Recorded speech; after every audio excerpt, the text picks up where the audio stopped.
I'm very excited to share this with you today. I'm going to start in a way that you might not expect. I think if you tell people you're going to be talking about post-traumatic stress disorder, you're expecting really to hear about war as the main conflict. And we will be talking about that, but that is in fact not the only place or the only time in which shock or trauma occurs. And we're going to go back in time a little bit to look at what the genesis of this. Where did this concept come from? When did we first start to recognize it? And the interesting thing about that is I'm actually going to start with a train. Did I give you my name? Sorry. Brandy Schillace. That's right. All right. So I want to start with a train. This is a rendering, an image that was drawn in the time period of a train accident. There's a lot of train accidents in the Victorian period. And one of the reasons there's so many in the Victorian period and not before is because there are trains. If you invent a train, you've also invented the train wreck. And the story that I particularly want to start off with has to do with a character that you, in fact, know. Charles Dickens. A lot of people were very uncertain what to think about the new technologies. A train let you go super fast, and there were some people who actually thought that your skin would boil if you went too fast on a train. And we're talking really fast, like 30 miles an hour, 40 miles an hour. They're just not sure that they could deal with it. Hi, come on in. So essentially, what you start seeing is the train slowly catching on as something that's super useful, but they haven't completely worked out the details, like not having them crash into one another. So they needed someone called a signalman. And signalmen were very important. And it was their job to go, no train coming, not that way, not in the tunnel today, thanks. Another train, not a good idea. You always want to see the light at the end of the tunnel. You hope it's not another train. Sometimes it was another train. So the signalman is a story written by Charles Dickens. Charles Dickens has good reason to be fearful of trains. He himself suffered in a pretty terrible accident. It was 1860, well, it was actually after 1866. 1866 was when he writes the story. 1865, train jumps tracks over a gorge. Carriages careening out of control, smashing in the bottom. People died. Charles Dickens behaved valiantly. He climbed down, he helped save people, he pulled people out of the wreck. My favorite part of this story is he was working on the novel, Our Mutual Friend, and he'd left the manuscript in the carriage. The carriage is precariously, and he's like, I'm going back in there, and I'm a writer, so I get this. I've been like, yes, my thumb drive. So he climbs back into the carriage, he gets the stuff out. Everybody's like, wow, it's so amazing, he helped treat the sick. But he never recovered, even though nothing physically had happened to him. He wasn't injured. He lost his voice. Now, that's interesting. It's very important and powerful for Charles Dickens. He was a public speaker. He went and gave public readings, dramatic readings of his books. He lost his voice. But he said, it wasn't so much that I'd lost my voice as that I had gone into the wreck with my own and come out of the wreck with someone else's. It's a fascinating idea that somehow he was changed by what had occurred. When he's described, people said on that day that he behaved with remarkable self-possession. And at the same time, he feels like he came out of the wreck possessing a different self. Trauma interrupts us as people in a way that they weren't quite prepared to deal with. Now, this is the age of the Industrial Revolution as well. So the trauma that I'm talking about here wasn't just train accidents, though that was a big one. It was also things like industrial accidents. And you began to see people suffering from an illness that didn't quite make sense to the physicians. They didn't quite understand what was wrong. Well, there's nothing, you're not injured, your legs aren't broken. Why are you sick? To understand this better, I'm going to go back a little bit. So this is 1860s. In the 1840s, you have a man named Arthur Ladbruk Wigan, who was dealing with an issue called duality of mind, dual brain theory, duality of mind. And his idea was that the two hemispheres worked independently of one another, that somehow you had like two people living in there, and in healthy people, they thought this direction, and in an unhealthy person, one of them said, no, I don't want to do that anymore, and thought different thoughts. So the Victorians were experimenting with psychology in a lot of ways. They didn't quite nail down exactly what they thought psychology meant, but they had this idea that selfness was wrapped up in this concept, but that's not all. They also felt that morality was wrapped up in this concept. Somehow it was moral fiber to be strong and have self-possession, and somehow it was not moral to suffer trauma and shock. And this becomes really important to what we're going to talk about in a little bit. So I just wanted to set that up. The Signalman's story is actually a ghost story. Dickens loved to write ghost stories. He was very fun. People read ghost stories at Christmas time in England. We read them at Halloween. They read them in England, or at Christmas. And The Signalman is actually a story about a signalman who thinks he sees somebody warning him, but there's no train, In the end of the book, he ends up getting killed by a train. And so the concept is that he has seen a presage of his own death. So Dickens actually does die not terribly long after this. Some people say that the trauma he experienced from the train accident kind of goes with him for the rest of his life, even though he outlives that trauma. He actually went to the country, he suffered tremors, there's all kinds of things that he dealt with, and nobody knew why. And it's very interesting how they talked about it in his life. I also just want to say quickly that I'm going to be talking about both shock and trauma, and they're not, shock, trauma, and PTSD are not all exactly the same thing, but they're in the constellation, and so we'll talk a little bit about that too. I love Paul Virilio. Do you know who he is? Anybody know who that is? That's okay, no one does. Paul Virilio is a French theorist of accidents. There's an accident theorist, now you know. He's almost impossible to read in the French and worse in the English, but he says some really important things. And this comes out of some interviews that they did with him. And he says, when they invented the railroad, what did they invent? They invented an object that allowed you to go fast, which allowed you to progress, like Jules Verne or the Vernian vessels. But at the same time, they invented the railway catastrophe. The invention of the steam engine and the locomotive was the invention of derailments. The invention of the highway was the invention of 300 cars colliding in 5 minutes. The invention of the airplane was the invention of the plane crash. He also said, before 9/11, that the fact that we had built these giant financial institutions meant that at some point they were going to collapse. This had a lot of resonance about a year later when they did. So this idea that if we invent something, we have to look at the other side of the coin is very important. And he said they ought to exhibit in museums a museum of accidents. He said we ought to have a museum of accidents, train cars and mangled wrecks of things. And then he in fact does create the Museum of Accidents in New York as a temporary exhibit. He was ahead of his time by being willing to look behind us. And I think that that can be a very valuable lesson. So, trauma and industry. Phineas Gage, the first accidental lobotomy. You know what a lobotomy is? We have some leucotomes over at the Dittrich Museum. I've brandished them before. Essentially, it looks like an ice pick, and they use that to scramble the lobes and perform a lobotomy, taking the lobes out of the brain, to particularly with very violent mental patients. And this was something that was done. The accidental lobotomy happened to Phineas Gage. So he was working on the railroad, and he had a tamping iron. Now there's an order for the way you do this. You put gunpowder in the hole, and then sand on top of the gunpowder, and then you tamp it down in preparation for, blast work. He forgot the sand. So if you tamp an iron rod on gunpowder, it will explode. It does. It shoots the iron rod actually through his face. So it enters here and it exits out the top of his head, and he performed an accidental lobotomy. He gets back up, and he's like, and everyone's assuming he's dead, but he lives, and they think it's a miracle. He appeared to have no physical disability, no physical change, but he changed mentally over time. He became violent, unable to control his irrational impulses. He became assertive. He cursed all the time. And this was a big deal. So the Victorians suddenly went, oh, moral insanity. He's suffering from moral insanity. Believe it or not, this was a term that was used to diagnose people, that you could be morally insane. And that connection that somehow you were giving into your animal propensities, you weren't being fully human anymore.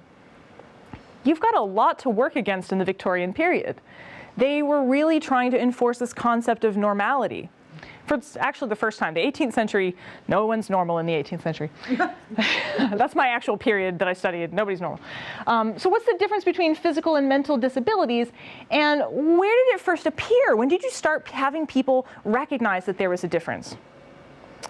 Well, when you started having things that caused accidents. That train's not supposed to be there. That's not where it's supposed to go. This was actually a mining disaster. This is an image of the river Styx, or I'm sorry, the river Thames, pretending it's the river Styx because it smelled so bad. You see, in the age before environmental protection, a lot of the factories just dumped what they had right into the river, and dye from dyeing chemicals and plants. There's actually stories of people saying, don't row too deep with your oars in the river, because if you row too deep, you'll stir up this black, murky, awful stuff. And this is also where the drinking water comes from. And it smelled terrible, and there were dead bodies in it. And Charles Dickens was aware of this. There's a book called London Labor and the London Poor by a man named Mayhew, and Dickens was very aware of that, where it talks about the poor people who would go out and like gather the stuff, like pick out the dead bodies from the river. This is the molasses disaster.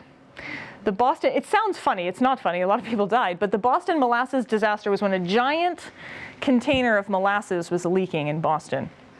And it was leaking so much that people actually used to go with containers in the evening and get a little bit. The company decided to fix the problem by painting the giant molasses container brown so you couldn't tell.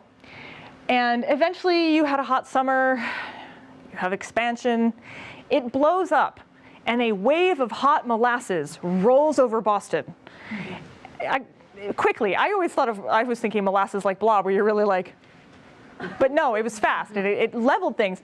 And it was like giant flypaper, horses, people. You couldn't save people. You could hear people yelling for help, but if you tried to save them, you just got stuck too.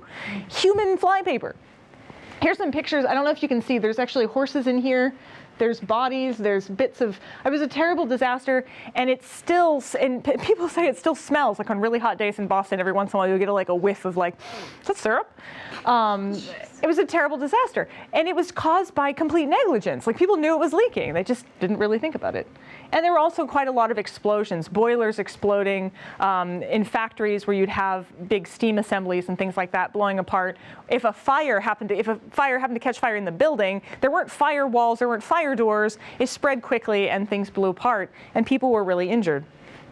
So this is just a timeline. This is by no means exhaustive. I just want to give you a sense of the different kinds of accidents. You've got railway accidents. You've got tunnel accident. The tunnel accident was two trains, and the signalman was wrong, and they ran into each other in a tunnel. The Pemberton Mill collapse. Clayton crash, the Staplehurst crash. This mill ignites, actually. You have Pleasant Valley Mine explodes. The boiler blows on the Grover Company. These are massive disasters, and you have a lot of people packed in very tight. These days, we have assembly lines. There's actually a lot of machines doing the work, but we have pictures of our public health exhibit over at the Dittrich where you just see massive numbers of people lined up, head. And if a boiler blows in that, it's just bodies, So the trauma was there, but in addition to that trauma was what happens if you witness it and you survive. Because they hadn't a category for that yet. They didn't know what to call that when people got sick when they seemingly weren't injured by what had occurred. And so shock, this brain fever, shock and trauma, there's some dispute over shock and trauma. Some people say, oh, shock is when it's a mental shock or an emotional shock. Shock and trauma is when it happens to your body. But in fact, in the Victorian era as now, there's not real clear lines between the body and the mind. And so a sick mind can make your body sick and vice versa. So it's a little bit more complicated than that. They came up with something very convenient called brain fever, covered over a multitude of sins. And it could be everything from, not brain fever as in meningitis, which is I think what we think of when we think of brain fever, but it was emotional distress. Emotional shocks. If you've read Great Expectations by Charles Dickens, Pip has a just complete breakdown at the end, and they called that brain fever, but in many ways it was emotional and psychological as well. They thought it was a kind of purgative of moral shortcomings. So there's that moral word again. This concept that somehow you were morally wrong for suffering it, or that it was evidence that you had been morally wrong. I just want you to think, if you're a fan of Charles Dickens, if you've read his novels, There's a lot of his novels where someone gets hit over the head and becomes a better person. And there was a weird idea that somehow you were releasing the vapors, releasing the pressure that was behind this. Trauma starts showing up in the late 19th century, and it becomes a label for a physical wound that then gets associated with a state of mind. So this is pretty late. I mean, we're almost near the 20th century when you start seeing this language used this way. The mind becomes part of the body. The 18th century, the mind and the body were separate. They were like, Cartesian dualism, body's over there, mind's over here, mind's the soul and all that. In the Victorian era, the mind becomes this vulnerable part of the body. What if we're all a little crazy? This was really scary to people because in the 18th century, mad people were in asylums. You bought tickets to go see the crazy people. Seriously, it was terribly un-PC. But in the Victorian period, suddenly people looked around and went, what if it's me? If 1 in 3 people you know might be crazy, maybe it's you. And it depended on social and cultural ideas. And so this idea that somehow you could be sick without being sick, you could have a moral disability without a physical disability, creeps into narratives, it creeps into people's understanding of themselves, and this question of whether or not there's only one identity comes up. Is there just one you? Do you have only one identity? Are there more than one? I'm not myself today. This is what Charles Dickens basically said. I'm not myself today. I'm some other self. These are images taken from an asylum, and they were people suffering from various things, mania, depression. The conditions in these asylums were absolutely horrible, so I can figure that if you went in perfectly sane, you wouldn't stay that way very long. But we wanted to think that that was something that couldn't happen to us. But then you start having trauma and people saying, somehow I don't feel like I am me anymore.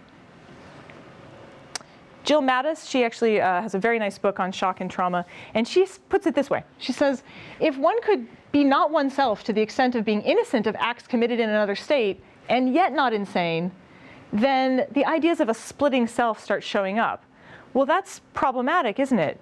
Are you or are you not guilty of moral sins if you have this disability, if you're suffering from shock? And that brings us to shell shock. In World War I, you had, it's not that Britain didn't fight wars. There's actually a book called Queen Victoria's Little Wars. So you had the Boer War and the Crimea War, and they kind of went and there were skirmishes, and some of it was sort of more like guerrilla warfare, but you didn't have massive front lines of people colliding with tanks and artillery in the way that we think of today until World War I. And people called it shell shock. This is actually what we're talking about right here. This sort of staring, they called it the 1,000-yard stare, that they saw that people were suffering from something, they couldn't quite explain what it was. And shell shock, this is an official photographer for the Australian unit that was fighting in 1917, but it was an injury that they couldn't quite map. It was both physical and psychological. People still described it sometimes as a lack of moral fiber. They suffered everything from amnesia and headaches, dizziness, tremors, hypersensitivity to noise. Some doctors said, okay, it's actually real damage, like they've been damaged somewhere in their brain, maybe from the concussion of the exploding shells. But an alternative view was that it was emotional, and because it was emotional, they blamed the soldiers. There were people actually executed for cowardice who were actually suffering from shock, who just were wandering around and didn't know what had happened. They lost sense of where they were, and there were firing squads, and these people were put to death in, not in faraway countries, in Britain, in America. These are forces that were actually killed for suffering from shock. So how is post-traumatic stress disorder like shock, or how is it not like shock? Well, some of it comes down to what we understand from our classifications. So if you're not familiar, DSM, or the Diagnostic Statistics Manual for diagnosing kinds of illnesses, post-traumatic stress disorder was described, I think, in 1981. In the DSM, and they said, okay, well, it's a re-experience. It has 3 components: a re-experiencing of symptoms, so seeing something again, flashbacks, or numbing sensations, not reacting when you really should react to something, or fear and impending doom, this sense of dread and terror. Now, my father, not my biological father, but my stepfather, he was in Vietnam.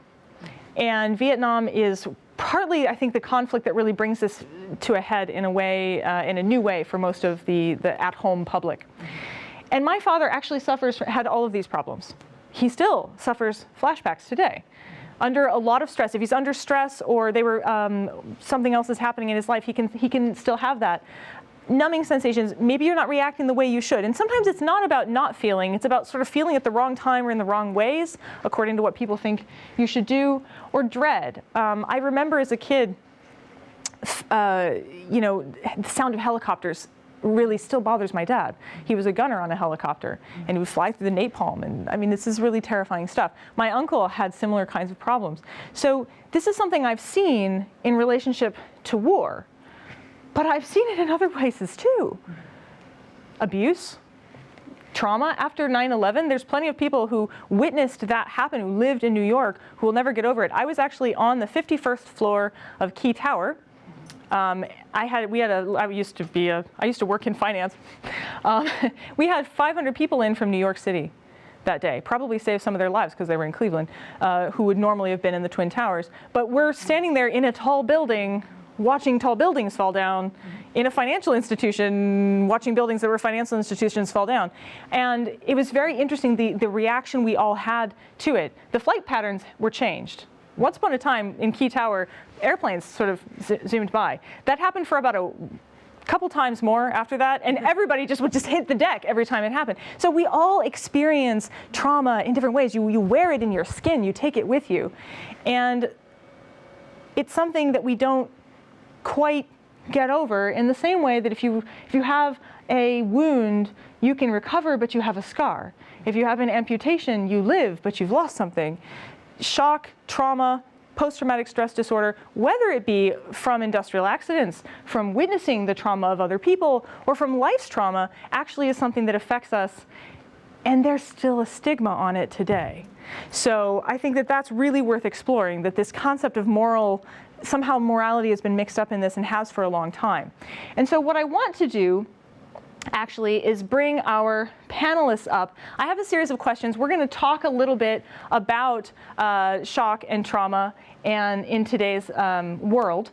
And then we're going to release it to you, and we're going to address those questions together as a group. So let's hear from our panelists. Why don't you guys come up? So I want to start off just by having you introduce yourselves, and then I have a couple softball, just some questions to get us started. So please do. I'm Patricia Sinclair. I'm the Associate Director of, I work with students who are affected by trauma. So I work directly with them in a micro sense, meaning one-on-one, to help them heal from trauma. And then I also work campus-wide doing community organizing. So there's something called trauma-informed care, also called trauma-informed approach. And what that's for is really to reduce re-traumatization. So in our system of the university, the idea is that we would look for how the system can re-traumatize not only students, but also staff, faculty at all levels. Because what we know from studies that were done a few years ago is that trauma is actually extremely pervasive. About 77% of people will have experienced a major trauma event in their life.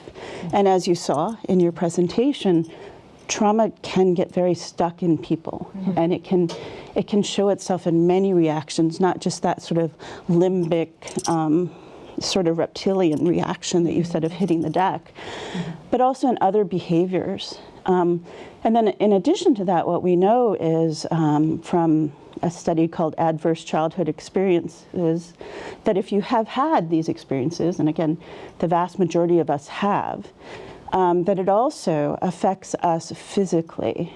So it'll affect people in the ways that you might expect. If you have a huge trauma, maybe you're going to turn to alcohol, overeating, undereating, unhealthy behavior, smoking. But even if when we control for those variables, what we see is an astronomically high level of health problems in folks who have experienced only trauma without any of these other variables that would be affecting their health. So we're talking 66% for greater cardiac disease, to develop cardiac disease. Heart disease doesn't surprise me because it's so related to stress in so many ways. Yeah. Hello, I'm Shannon French, and I'm the director of the center that you're sitting in right now, and my field is actually military ethics. So when you were talking about trauma in the context of war, although I'm very interested in it in other contexts as well, I was thinking about the fact that today, even though there's been, I would say, a pretty concerted effort to try to educate people a bit more about what causes trauma and in war and in other contexts, and to not blame the victims of trauma, nevertheless, there is still tremendous stigma. And when you're dealing with a population like the military, where a lot of the training that they receive gives them signals about suppressing emotion, gives them signals about being stoic and so forth, they get this message, unfortunately, that they ought to disguise any trauma that they do feel. And they do view it as a weakness in themselves and in others, and therefore they don't often seek help for it. And unfortunately, those who do seek help often do get re-traumatized by the system. The system doesn't always give them the help that they need, and in a lot of cases, it ends up making them feel, again, as though there was some moral fault in something that they did. Now, the other dimension of the morality aspect that I think is interesting and comes up when you start talking about, particularly in war, but again in other contexts, issues of trauma, is we talk about, the phrase is used in my field quite a lot, moral injury. And a moral injury is not meant the way sort of the Victorians did, like you've done something wrong, but you can be the victim of a moral injury when you witness something done that violates your sense of what's right. And also particularly if it involves a violation of trust, so someone that you put your trust in, someone in a leadership role, someone you've been asked to follow in the military context, for example, doing something that violates your sense of what's right can create this moral injury. And then the last thing I'll say about that is there's this broader sense that a lot of things that we do ask people to do in military service, including the most obvious one, which is kill people, also directly causes a trauma. And we're only just starting to be open in talking about that. That even if there isn't a clear, understandable case of these other instances, like they have experienced it as a moral fault, even if they feel like this was unambiguous, that person was trying to kill me, I tried to kill them, I got there first and they're dead and I'm not, it's not necessarily a sense of, I killed someone I shouldn't. There is still, nevertheless, in every act of killing, a traumatic response. And that is very slow for people to really acknowledge and admit. There's a lot of people trying to work hard to get this point across, that all killing is traumatic, even killing that is excused by society. Mm-hmm. Well, and let me take this in a slightly different direction for all of us here. I mentioned Paul Virilio because he's my favorite, but also one of the things he talks about is that our society has changed a lot. Obviously, I think we all know that technologically. So one of the traumas that happened to the Victorian people was that before that, right, the grandfather's life, the father's life, and the son's life were kind of similar. They probably had the same jobs, they did the same things, they lived in the same places. Then the Victorian age comes along and things change so rapidly, so fast. Suddenly there's trains and there's electricity and there's cars and all these things happen just like that. We're living in an age where that's even more true. I don't remember what I did before my iPhone, but I've only had one for like 10 years, not even that. So there's things that have changed so rapidly.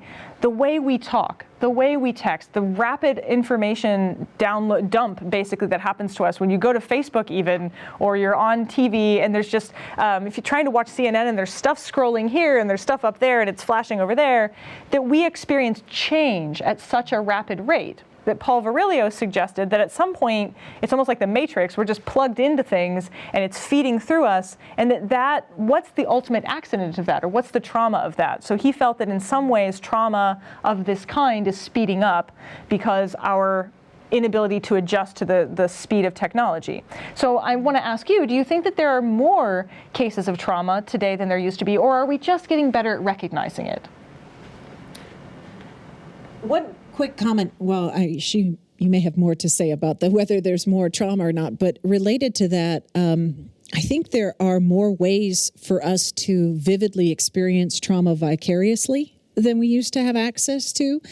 And that makes me wonder if there isn't more trauma. I mean, for example, if a horrible plane crash happens halfway across the world, in the past, at most, I would have read about it in a newspaper if I lived in that era. But, nowadays, I can, without even meaning to, while stumbling across it, while doing something else on the internet, I can end up seeing these very gruesome, very vivid pictures that can traumatize me in a way. So I do feel like there's a sense, on the one hand, that we might have sort of access to this wider global range of trauma.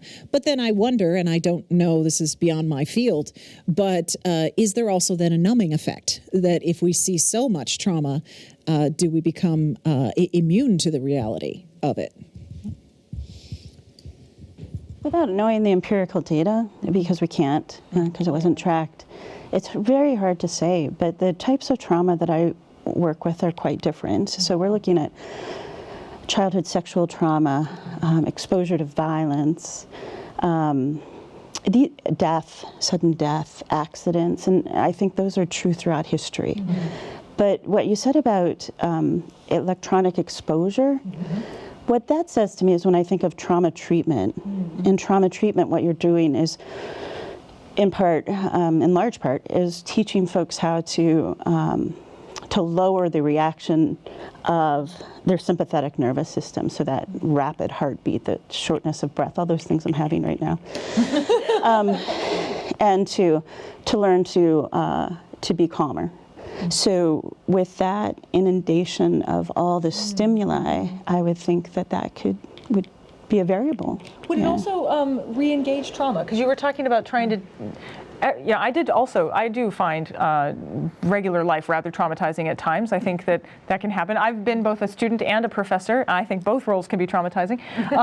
But I would ask you, do you think that this rapid access, all of this material coming at us all the time, does it cause people to relive, re-engage? I was mentioning that one of the Victorian symptoms, or shortly after, during the World War I context, is a re-experience of symptoms, or of re-seeing that experience again, flashbacks. But that's like a thing you can actually experience. You can literally live through that trauma again. You can watch that video again. You can watch the Twin Towers falling again. Like, are we causing that to be worse, or is that a kind of healing strategy? By exposure therapy, in a way. I don't know. I was recently watching, I was jonesing on the Friends series, and they're on Netflix, and there are so many shots of the Twin Towers, and that I think that accidental exposure, accidental re-traumatization is likely much more of a case right now. Interesting. The last question I'm going to ask them, and then I'd like to turn it over to all of us, is how do you see stigma still playing a role in trauma? Well, I mean, I think I mentioned in the military context already that there's this sense that you're supposed to be tough, and that somehow tough and traumatized are at polar opposites. And I really wish we could get away from that. I mean, that the idea that you can't be tough and traumatized is madness to me. Obviously you can be. And some of the toughest people I know are ones who have been through extreme trauma, and they carry that trauma with them, but they don't have it locked away. Like, I don't admit that, they actually face it. And that's a kind of courage that I wish we would honor more often. But instead of honoring that kind of courage, we instead still seem to honor the people who hide it, and I don't have any idea why we would honor someone who is not seeking help, because that sends such a sad message to people who might be right on the cusp of seeking help. But if we say, oh, look at that person, they're doing great and they never even got any help, it's like, no, don't say that. Someone else might hear that who really needs to get help, and you just told them, oh dear, if I get help, there's something wrong. So, I would love to see us move away from this. I mean, there's also so much association with people's responses to trauma and other problems in society, and we tend to associate any form of mental illness with problems in society, and that's usually done very carelessly and through the media and everywhere else. And we throw around terms like mental illness without much care. And again, it discourages, it stigmatizes, and it discourages people because they don't want people looking at them and wondering, like, oh, are you a ticking time bomb? Are you going to explode in some way? Oh, you're traumatized, are you? What does that mean? And they don't want to have people walk around them on eggshells. So I don't know how to fix this, but it's a problem.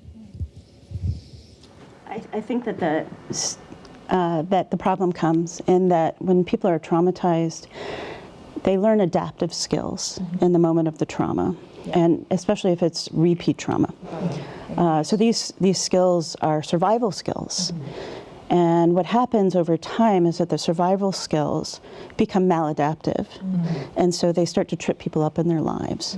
So for example, someone who's experienced long-term childhood abuse learns a certain set of survival skills. One of those might be identifying with their abuser, for example. It's a form of it's a symptom of complex PTSD. So they may repeat that pattern in their life looking for the rescuer, which is also part of the diagnostic criteria, can be one of the symptoms. So in that way, people who are just doing what they've learned to do to be the safest person they can be in this world, they often look very dysfunctional. So those symptoms are not seen in terms of compassion. Okay, I agree. You've heard it probably like, oh, and she just went back to him again, and they look down on that as opposed to recognizing that it might be related to the trauma itself. All right, that's fascinating. Well, group, it is now your turn. And so what I'd like us to do is form little pods, small groups, where you're going to address these questions. Or these are really just starter questions. You're permitted to talk about anything you want in relationship to this, but I'm going to send you two out there as well. And are you surprised by the moral dimension of shock? Is there stigma surrounding shock today? What other kinds of traumas do we face in the world? And any other kinds of questions that you find interesting related to this topic, we'll then come back to a larger group and explore that together. So what I want to do now is not necessarily answer those questions, but hear from you. What did these questions spur? What were the kinds of discussions that you were talking about? And I'm just going to come around to your different groups and listen to what you've had to say. So we'll just kind of start over here. What did you guys discuss? What kind of things did you come up with? Here.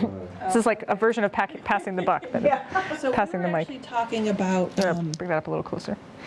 with military and World War II vets. Then they came back. They tamped everything down. They didn't talk about it. They didn't acknowledge it. And she was discussing how her father was a World War II vet and did have PTSD his whole life. And I was commenting about and my question had to do with, was there a high rate of suicide among them? That I've never heard about it because I hear about the military vets nowadays. And I do think that there is a conscious effort to work with them to get through PTSD and counsel them. But is it working? Because we have such a high rate of suicide among military vets. And was there a high rate from the older vets? So that's just something we brought up. Yeah, it's a really interesting question. Yeah, sure, absolutely. I don't know all the statistics themselves, but one of the points that was made to me, I've had similar conversations and with military groups who have, some, again, firsthand knowledge of this. And one of the things that was brought up to me, which I thought was very interesting, is that some of the World War II generation, I'm trying to think exactly the way, I heard a chaplain explain it this way. He said they committed suicide slowly. And what he was talking about was instead of what we might see today and associate with direct suicide, there was an uptick in alcoholism and other smoking and things like that. They were killing them, dangerous behaviors. Some of them were killing themselves slowly because of trauma that was suppressed to a certain degree. But because of a lot of social factors, the stigma on suicide was so severe. And what it would do to their families and the people they left behind, what they thought they would experience if someone they loved committed suicide. So they didn't commit suicide in the same rates that we see today, but doesn't mean that there was less suffering. I think you guys were all right about that it happened, but it wasn't recognized or discussed. Yeah, that's a really interesting point. Is it also anything to do with when they came back, they were more heroes, and I don't know, did they have more social support? I know my dad did go to college because they supported him for college after that. While now in Vietnam, and that was a very different story. And right now the vets, I mean, they're on the streets, a lot of them. I mean, is it the country's not taking care of them, and it did take care of them better before? It's Part of it. Wait. Sorry, just it's because we're recording it. I know. Your instincts are exactly right. There is a difference when there's more support at home, and it relates to that point I was talking about when we were still doing the sort of panel portion about moral injury.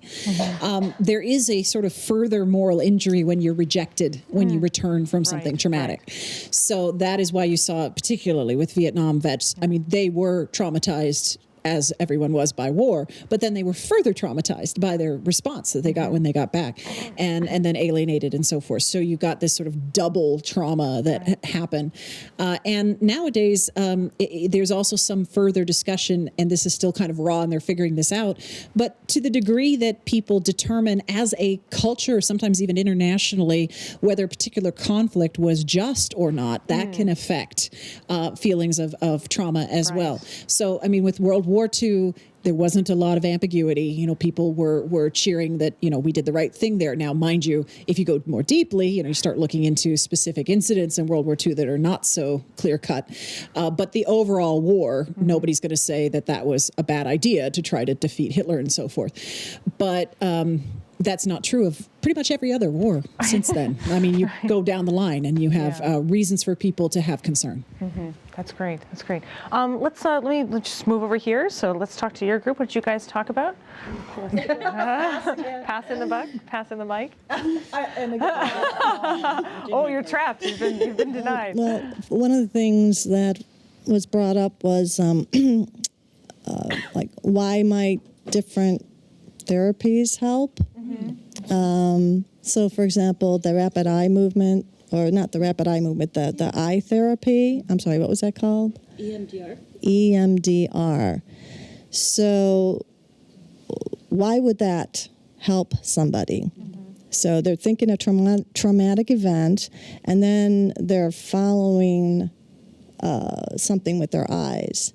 So one thought was that perhaps while they're doing something that they have control over, they're talking about something they had no control over, and this disrupts the mind-body connection that's occurring. Interesting point. Yeah, and it really gets to the heart of, I was mentioning before, this concept of the dual mind, that we no longer think the two hemispheres are two separate people living in your head, but we haven't completely come to grips with exactly where selfness is and where identity is and where your agency is at. And I think you're right, that sense of control is really important. Yeah, it's fascinating. I had a thought too, which is we absorb trauma differently now too because of our technology. Once upon a time, you were at war, and it might take you a year to get home, or it might take you months to get home. And I think there's something rather traumatic. My brother-in-law was in the Iraq War, and he's in Iraq on Tuesday, and then on Wednesday, he's at home, and then he's back in Iraq. And he said that the disruption to his sense of self and to his sense of body and everything was just completely, it's like it's a little bit more than jet lag, It's a bit more jarring that way. Yeah. Okay. Great. All right. Put you guys back here. We were talking a bit about more civilian trauma, Yes. and how the death of a parent or abuse long-term abuse causing trauma, and that some of the stigma attached to that could very well be not so much with the traumatic event itself, but with the coping techniques that a person develops to deal with it. And also that the people around the victim, for lack of a better word, and their perception of how long a traumatic event is supposed to have affect someone. That's really huge. I do a lot of, my book is about death and grief, and one of the things that I was looking at in the book is how in the Victorian era, it's like if you grieve for a whole year, that was completely recognizable as fine and just and good and right, and there were stages. And now if you're, according to I think it starts in the DSM-3, they start contracting that period of time for when it's okay to be sad. And there's actual like recommended limits, like after a job this long, and after the death of a loved one this long, and after a spouse this long, and if you are sad longer than that, you start feeling like, my mother used to say normal was just a setting on a dryer, and I think she's right. But we do have a tendency to we want to go after these norms, and that gets very dicey when you start diagnosing people based around that concept of what's okay and how long you're supposed to be traumatized. So that's a really good point. Yeah, so let's go back here and see what you guys had to say. We talked about where the line should be between like saying that it's not, like saying that nothing's wrong, and also not shaming you for needing help, and where to find that like golden section in between that. So we talked about victim shaming and the role that plays in mostly military, and then we also started talking about sexual harassment. What am I missing? What else did we talk about? Oh, we talked about like us being like our generation being Generation EQ, and we were just trying to talk about like how are we the improvement? Are we making things better? How are we going to make things better? And we talked about how with things getting better, there's going to be like a backlash of things being worse, and so you just have to keep trying to make things better, even if things get worse. You're absorbing Pulverelli already. I see it. It's happening. Yeah, that's a good point. And victim shaming, boy, that goes everywhere, doesn't it? I want to stress how important this idea of morality being attached to trauma is, and the fact that it was so deeply ingrained in Victorian culture, but it was also used to do really terrible things. You're a woman, you don't want to get married, you want to vote, you're morally insane. There was ways in which it was used to beat people up and batter them down, used against, you think that you ought to have racial equality, you're morally insane. Anything that didn't match up with our concept of norm becomes something that you can shame people for. And shame is an incredibly effective weapon. It's probably one of the worst ones to try and disarm, in fact. And so I think when you have that attached to trauma, and it almost always is, it's an incredibly debilitating thing. Did you want to add anything? No. Oh, yes. No. I have the magic mic. Is there any other points that you want to talk about, or things that you brought up that we maybe haven't completely addressed? Anything that I've missed? Okay. Oh, come back. I'll come back. You first.